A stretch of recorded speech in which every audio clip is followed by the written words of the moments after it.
Ya ahí está. Nadie se mueva, no me toca. Listo. A ver.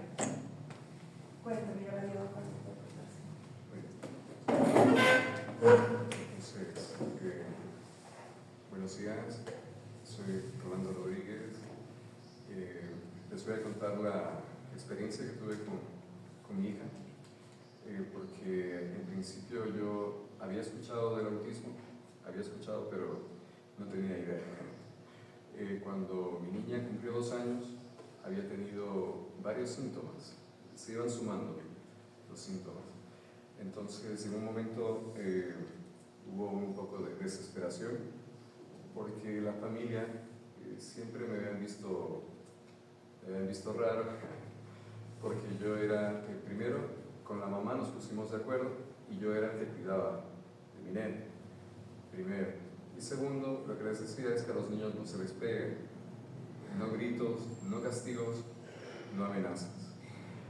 Y yo ya había tenido experiencia, había visto otros niños, había visto que la crianza con cariño, con apego, funciona.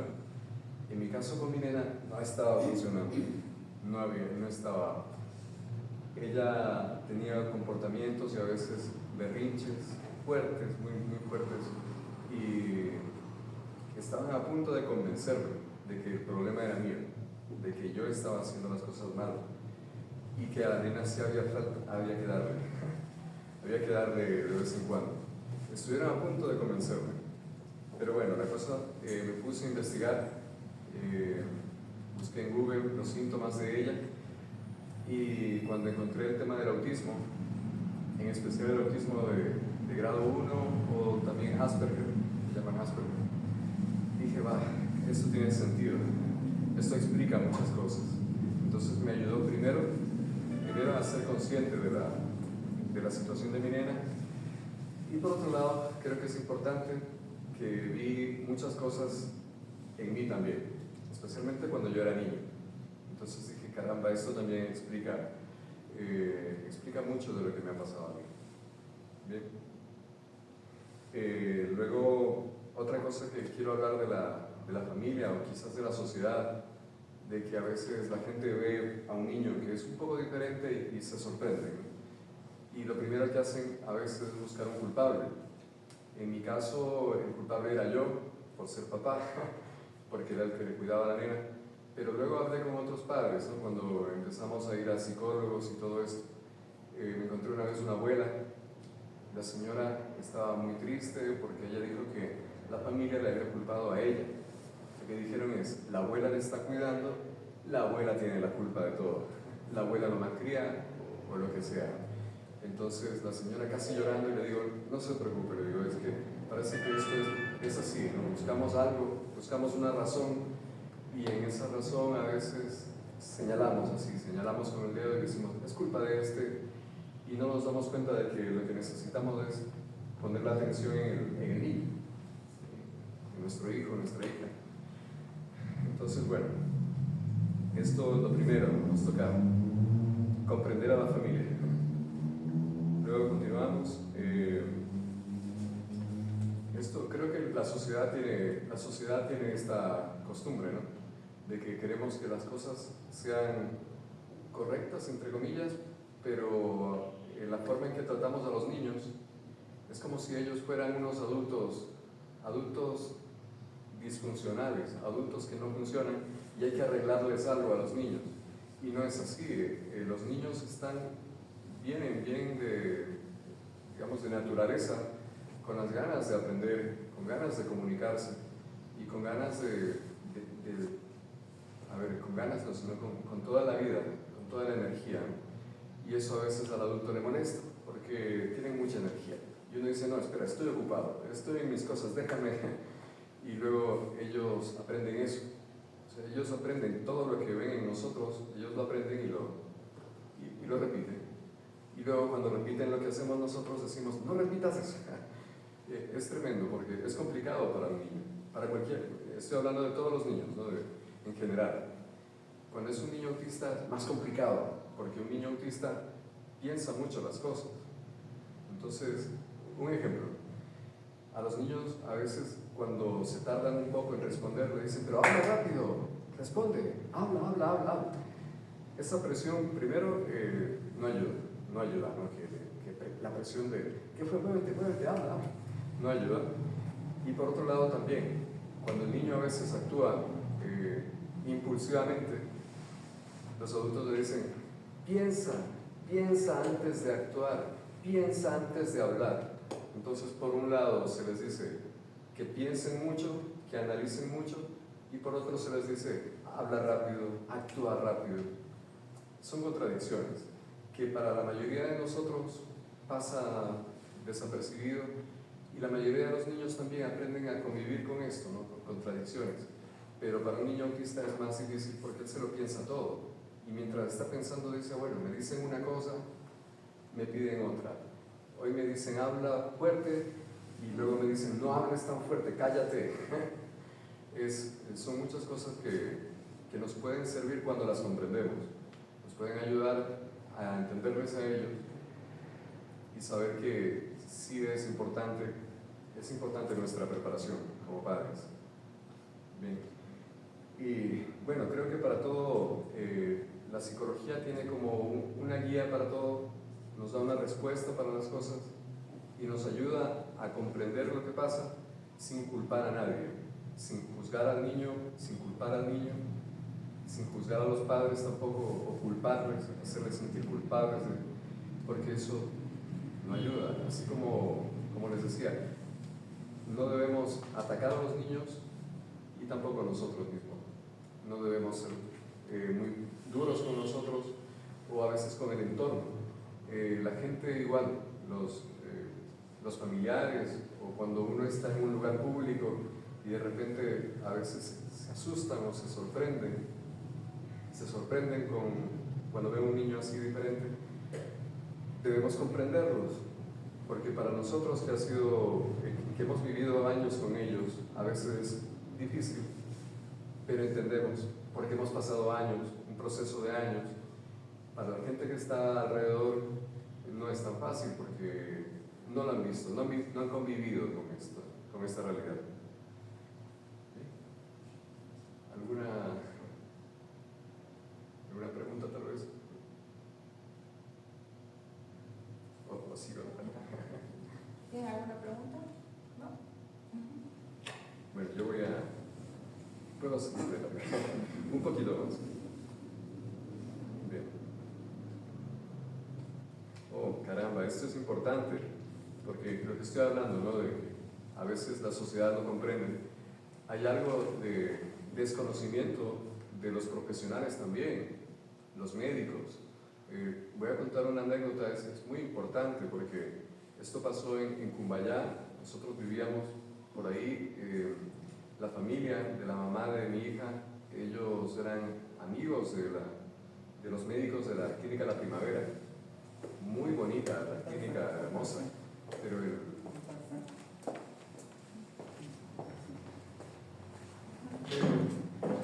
el médico, primero llegamos, mi hija, entramos, ella se puso así, ella se asustaba con los médicos, se asustaba solo con verles la bata. Se asustó mucho, a la hora de revisarla fue difícil y le estábamos explicando al médico lo que pasaba. Entonces el hombre dijo, a ver, 2 años, todavía usa pañal, 2 años está con el biberón, mañana le quitan el pañal, le quitan el biberón y la mandan a una guardería y se arregla. Ay, Dios mío, qué barbaridad. Y le dije, un momento, o sea, las cosas se hacen de a poco, ¿no? O sea, hay que ir poco a poco. Ella va a dejar el pañal, ella va a dejar el biberón, pero despacio. Y luego la mamá le contó otros síntomas que tiene la nena, y luego le dijo esto, que puede ser autismo, que pensamos que podía, no estábamos seguros, dijimos, creemos que puede ser autismo. Y el médico dijo, señora, no, los autistas están mirando al cielo y con la boquita abierta. Ay Dios, entonces me tocó decirle al doctor que hay niveles. el autismo es verdad que hay situaciones así, es un espectro de 1 al 100 y que podemos estar, incluso todos los seres humanos estamos un poquito ahí, del 1 al 20, ¿no? En el básico, todos tenemos un poquito de esto. Y el hombre ya recapacitó y dijo, sí, bueno, en la psicología hay muchos avances y sería bueno que vayan a un psicólogo de familia, pero lo dijo después de haber atacado, después de haber juzgado, y que pudo haber hecho mucho daño, porque otra cosa que dijo es, a la mamá le dijo, señora, si el papá le está criando, y Dios puso a la mamá para que la mamá críe a los hijos. Y le dije, disculpe doctor, yo he conocido niños que se han criado con el papá y no tienen estos comportamientos, entonces no puede decir que es por la mamá o por el papá, no es así. Y cuando ya hablamos del autismo, él reconoció y dijo, es mejor que busquen a un profesional que sepa de esos temas. Entonces, eso quería decir, que todavía hay mucho por aprender, por descubrir. Como padres también debemos seguir aprendiendo, debemos estar preparados, porque puede ser bonito cuando vemos a nuestros hijos que van progresando, que van avanzando. Y ellos dependen primero de nosotros. Luego podemos pedir al gobierno, a los médicos, a los profesores que les comprendan, pero primero están en nuestras manos.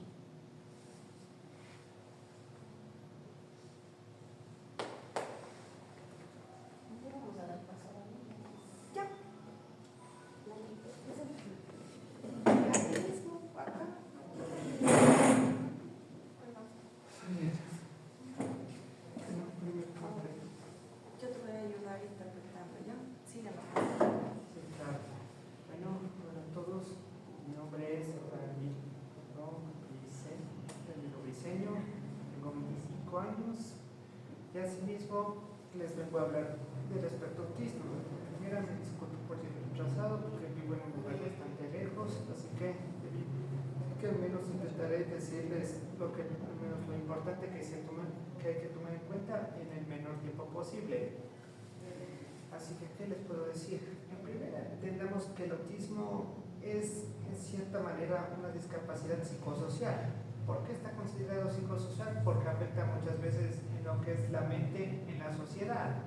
Muchas veces creemos, por ejemplo, por darles un ejemplo un poco habitual, la escuela.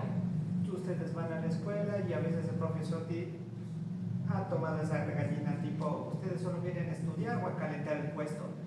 Y lógicamente nosotros decimos que estudiar, pero es que realmente si te pones a analizar, tú vas a un establecimiento, en ese establecimiento pasas una semana entera, por esa semana literalmente tienes que ir le dedicas más de un año, le dedicas hasta cierto punto tu vida, hasta cierto punto te dedicas 1 hora de viaje para ir a ese lugar, te tomas horas y pasa eso y literalmente dedicas tu vida a eso, pero en realidad uno viene a calentar el puesto, pero ahora mismo, gracias a las tecnologías que tenemos ahora, si queremos aprender algo, lo aprendemos en internet. Cualquier cosa, cómo sacar una fórmula, véngase al internet. Cómo dibujar algo, aquí tiene el internet. Cómo, si usted quiere leer cierto libro que salió hace 100 años, aquí tiene el internet. Así de simple son ese tipo de habilidades que uno aprende por sí mismo. Si tú vas a la escuela en cierta mayoría, sí, es para estudiar, pero en su mayoría es para convivir, para ya literalmente ser parte de esta comunidad de la sociedad, ser parte de esta sociedad. Y es aquí donde muchas veces la persona con autismo se toma literal, yo voy a estudiar y voy a estudiar y nada más. Por esas veces, muchas veces una persona con autismo suele en su mayoría no darle importancia a lo que es ser social, porque en sí, solo imagínense literalmente cómo sería una semana de su vida sin hablar con nadie. O sea, no me refiero a hablar en el sentido que no pueden emitir sonidos. Ustedes sí pueden hablar por si les duele algo, si literalmente quieren reír, rían. Pero una persona con autismo en su mayoría no ve esa necesidad de social. ¿Por qué literalmente tengo que hablar con mi compañero desconocido? ¿Por qué literalmente tengo que respetar la autoridad que tengo al frente? ¿Por qué literalmente ¿Por qué literalmente le tengo que mostrar respeto a una autoridad que ante todo me va a regañar? ¿Por qué le tengo que mostrar a sí mismo respeto a una autoridad que no conozco y lo que más seguro y que lo que más conozco de él son que me regañes? Así de simple. Son ese tipo de cosas que uno literalmente está en modo cuestión siempre. ¿Por qué literalmente tengo que bañarme? ¿Por qué literalmente tengo que mostrarme cortés a mis compañeros? ¿Por qué literalmente tengo que respetar si quiero ser respetado? ¿Por qué literalmente no puedo decir esta palabra soez enfrente de todos? Así de simple. Son ese tipo de normas que uno no aprende. Porque sí, tú entiendes que las leyes son literalmente... ¿A qué me refiero con leyes? Las leyes literalmente están en el gobierno, bajo la constitución del artículo, y establece que ninguna persona, y con leyes me refiero, no robar, no matar, no acosar, son ese tipo de leyes que literalmente pasa, y si tú las rompes, va a la cárcel, así de simple. Pero pasa que muchas veces, hablemos en un sentido más íntimo o hasta invisible, están las normas. Normas como socializar, ya sabes, vestirse bien, oler bien, no decir esa palabra soez, no tocar ahí al compañero, respetar a la autoridad, no decir esa palabra soez. Si yo literalmente rompo eso, ¿qué me puede pasar? En teoría no te va a pasar nada, a nadie lo van a encerrar ni le van a condenar solo porque simplemente alguien hace sentir incómodo a alguien. Pero es que si pasa algo, pasa que simplemente pasa algo, me refiero a que no se van a querer juntar contigo. Y por más que literalmente tú quieras hacerte amigo de esta persona, si por alguna razón no te hace sentir bien, no te hace sentir cómodo, es normal que simplemente tú te alejas de esa persona. Y es que ahí se está dañada esa parte del autismo. Nosotros nunca entenderemos lo que literalmente significa seguir estas normas invisibles que literalmente uno aprende de forma automática. Uno hasta cierto punto egoístamente vela por sus intereses y sin importar cómo se comporta, pasa esto. Claro, hay personas con autismo que sí siguen órdenes, pero llega un momento en donde seguir órdenes, seguirle al que tiene al frente, llega un momento en donde, no sé, esperan que literalmente uno aprenda y que con eso esté un automático. Es simplemente pórtese bien porque yo lo digo y se acabó. Pero no, simplemente nunca se entiende que esa persona con autismo entiende que debe ser responsable, porque valores como responsabilidad, honestidad, cortesía, educación, etcétera, cualquiera que se les ocurra a la mente. Este tipo de valores, no simplemente tú no aprendes este tipo de valores porque literalmente lo aprendiste así en la escuela o que simplemente lo leíste en el libro, simplemente te dijo aprende a tener este valor. No, este tipo de valores uno lo aprende a base de experiencia. Bien, me recuerdo una frase de una película que dice algo así: ¿a usted le gustaría ser valiente o quiere que se le dé la oportunidad para ser valiente? Y es así, es algo que muchas veces se les dificultará, porque esa es la parte que uno se dificulta a la hora de esto, de tener autismo. Hablando ya en un sentido de sentidos alterados, ¿quién alguna vez no vio esa persona con autismo que simplemente se tapaba los oídos, no aguantaba la luz, no aguantaba el sonido, no aguantaba ciertos tipos de texturas y literalmente les parecía tortuoso? Y a eso se le conoce como tener los sentidos alterados. Y no es que en el sentido uno tenga así los sentidos tan sensibles. Básicamente soy el tipo de persona que no soportaría estar en el ruido de la calle porque ya se está tapando. Por algo a mí me gusta traer auriculares, pero en mis auriculares yo soy el tipo de persona que escucha música fuerte, música metal, y música de esas que literalmente hicieron romper muchos auriculares en sus conciertos. Ese tipo de sonidos en el fondo, aunque parezca raro, suele ser muy relajante, pero el caso del ruido de la calle suele ser bastante agotador. Así de igual manera me considero, yo de niño era una persona que podía revolcarse en el lodo, en la tierra, en la suciedad, pero pone una etiqueta en la camisa y me pongo literalmente como loco. Lo mismo pasa con la comida. soy el tipo de persona que podría comerse algo de plástico, pero a la hora de encontrar una cebolla es como si me estuvieras comiendo una piedra. Y es que no se trata de simplemente, la persona con autismo es sensible. A ese tipo de alteraciones, en su mayoría no la corriges con terapia, porque literalmente cualquier ruido feo es feo, sin importar lo que pase. Objetivamente es feo, solo que ustedes me gustaría decir que por consistencia ustedes sí saben separarlo. Ustedes literalmente sí saben cómo separar la atención a una persona con autismo que no está acostumbrada a la socialización, literalmente no está preparado para eso. Es por esas nociones que digo, lo mejor que puedes hacer con una persona con autismo, más que enseñarle o preocuparte por ella, es darle herramientas para que pueda ser independiente. Y esa es la que para mí yo considero la mejor terapia.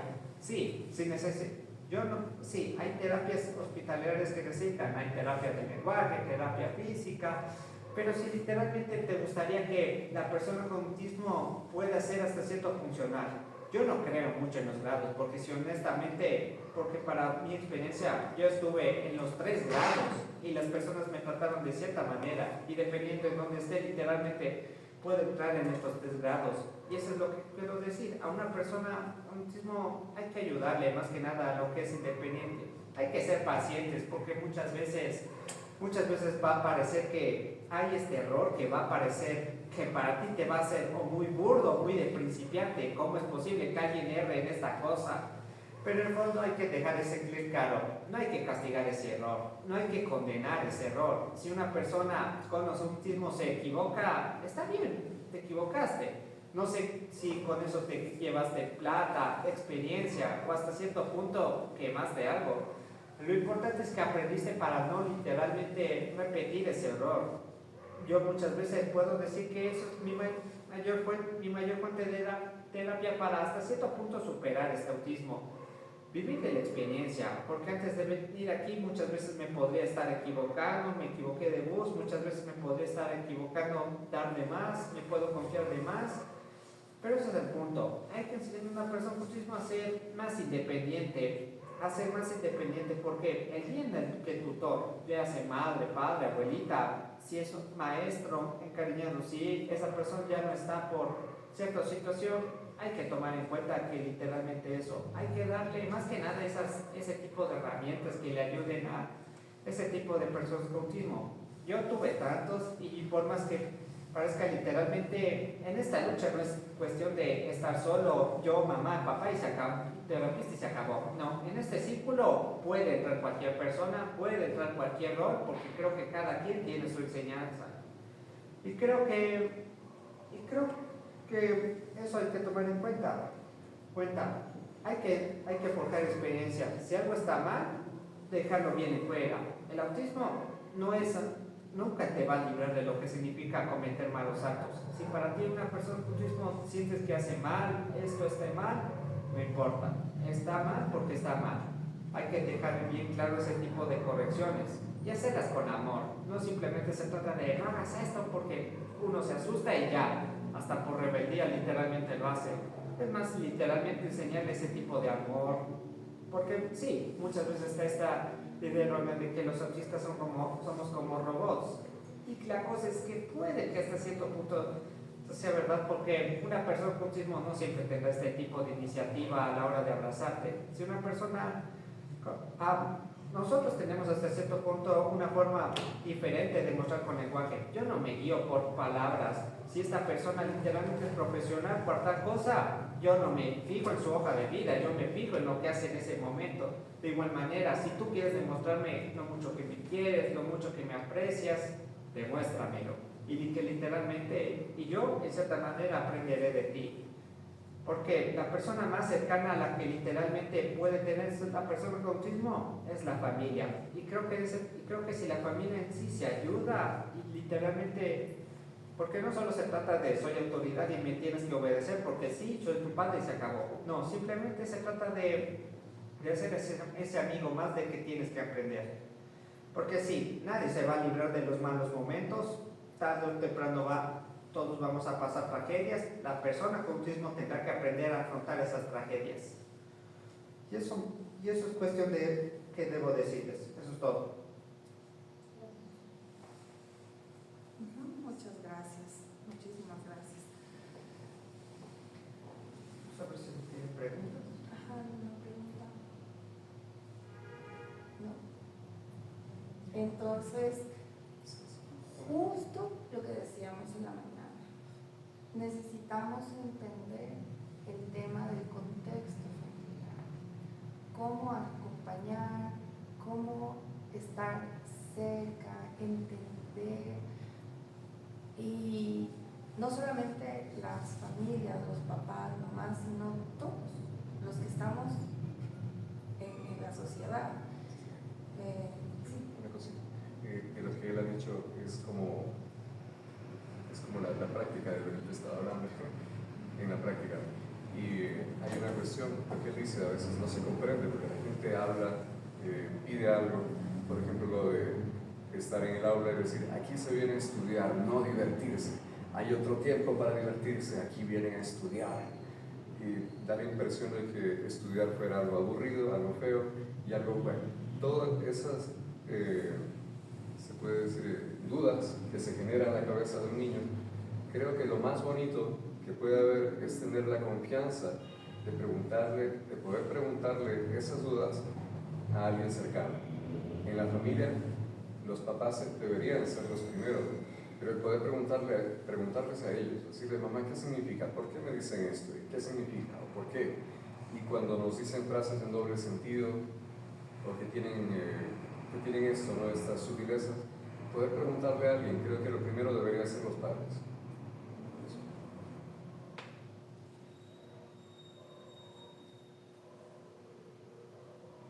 ¿Alguna pregunta? ¿Algo tal vez? Dani,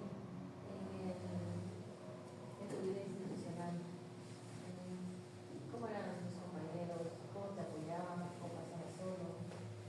Bueno, en mis primeros años, o sea, cuando estaba en la escuela, sí podría decir que tenía amigos. Creo que en su mayoría podría decir que tenía amigos porque sí, cuando uno es niño, obviamente puede expresar este tipo de gustos por los superhéroes, por los personajes animados, pero cuando crecí, ya entré al colegio, ahí sí empezaron los problemas. Más que nada porque mis compañeros ya tenían esta desesperación por verse más adultos, más grandes. Y pasa que literalmente yo me quedaba con estas personalidades infantiles de querer seguir siendo niño. Pero claro, ¿qué hacían mis compañeros? Hacían literalmente queriendo hacer cosas de adultos, tomar, fumar, ver a las chicas de forma indecente. Yo mientras literalmente estaba pensando en cuándo va a salir la siguiente peli del Hombre Araña, es así de simple. Y creo que hasta cierto punto sí fue, no diría, hubo bullying. Podemos decir que, no sé si decir que como tal bullying porque jamás llegamos a los golpes o a los insultos, pero sí creció poco a poco esa indiferencia, poco a poco se crecía esta barra que nos hacía cada vez más diferentes. Por suerte, así que en el fondo se podría decir que ya no llegamos a tener esa misma comunicación. Hubo un tiempo en donde literalmente ya no soportaba el ambiente porque hacía un ruido tan, pero tan feo que ya literalmente me tapaba los oídos cada rato, simplemente ya deseaba estar en mi casa y literalmente hacía lo que fuera con tal de que estos compañeros ya no vinieran. Porque sí, como decía, muchas veces mi problema no es que si yo iba a la escuela, sino mi problema es tener que convivir con estas personas. Creo que eso es todo.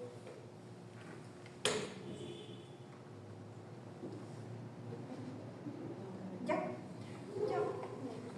Eso sí, la verdad es que tampoco queríamos ocupar mucho espacio. Yo les agradezco muchísimo.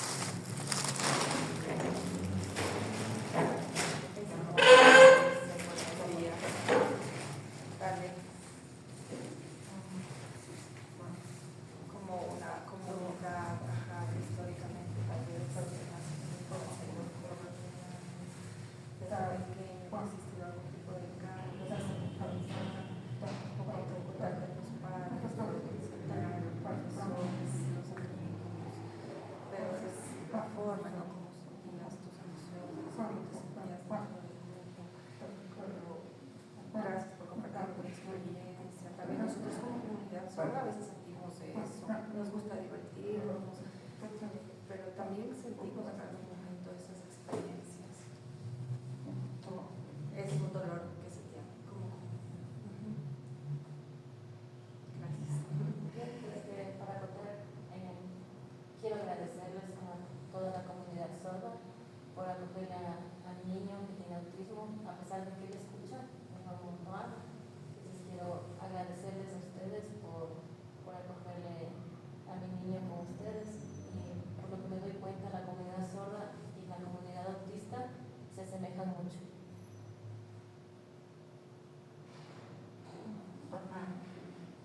No. ¿Noveno? ¿Cuántos años tienes?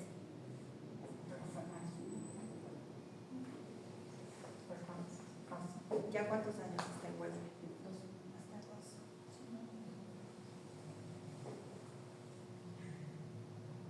¿En séptimo o octavo? En octavo.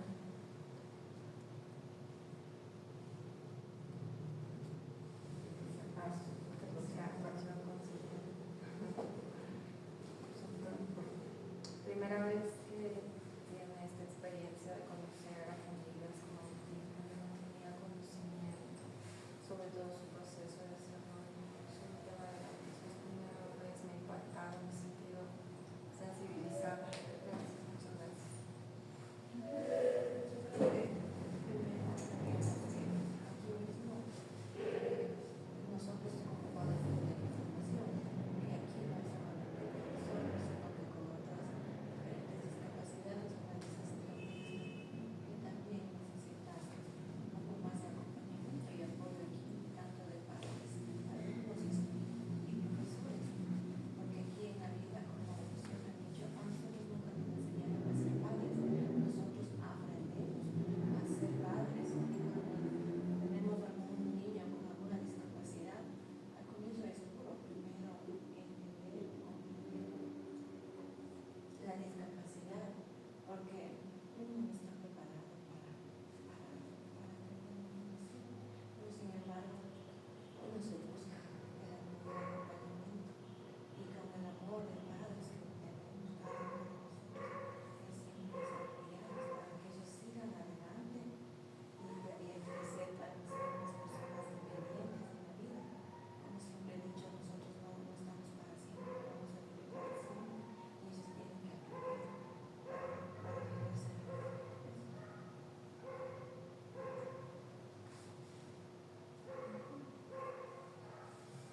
Yo quiero agradecer la asistencia de los padres de familia. Sé que estamos pocos, pero créanme que ustedes se llevan un regalo de Navidad súper especial. Y que son estos mensajes, que son estas palabras, que son estas experiencias que les van a ayudar, les van a orientar. Y también pueden ser ustedes como ese instrumento o como esa ayuda a otras personas. Agradecer la asistencia del representante de la asociación y también agradecer que ha venido la asistencia de Dani. Y todo lo que han dicho, todo lo que nos han contado ha sido muy importante para entender, para aprender, para comprender y para, como huésped, como institución educativa, seguir apoyando y acompañando estos procesos educativos. Entonces, yo también aprendí, yo también conocí, también me gusta mucho este espacio para poder conversar. Yo les agradezco mucho, espero que no sea la primera, que podamos seguir teniendo este tipo de reuniones, que podamos incluir a otros padres de familia y que algo que sí quería que les puedan ayudar, no sé, si hay algún padre de familia que ya tiene hijos o que quiere acercarse a la asociación, ¿cómo lo puede hacer? ¿Cómo podemos conectarse con un papá? O sea, simplemente les podría dar el número de la persona encargada. Redes sociales. Sí. En redes sociales le buscan solo como PADA. Ajá.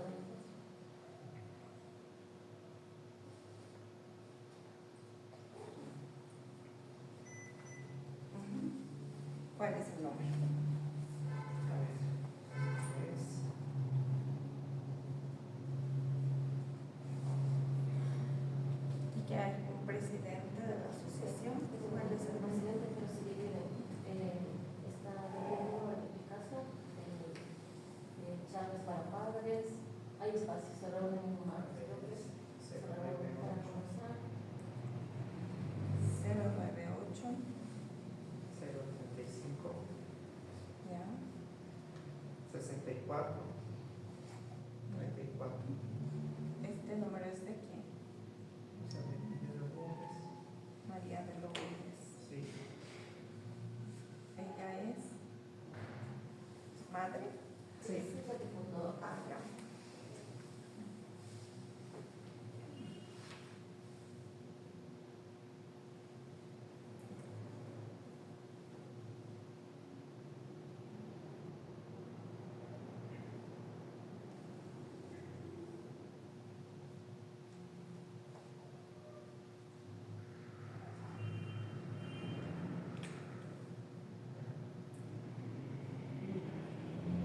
Y APARA significa asociación de Padres Centros para las Personas con Autismo.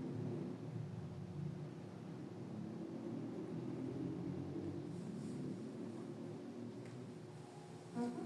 Muchas gracias.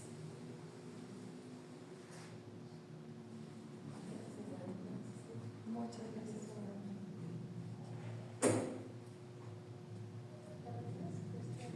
No creo.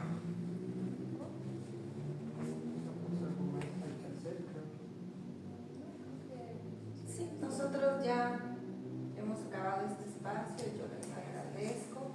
Gracias por venir, por poner atención y por aprender, y por conocer y por formar parte de este espacio. Muchas gracias.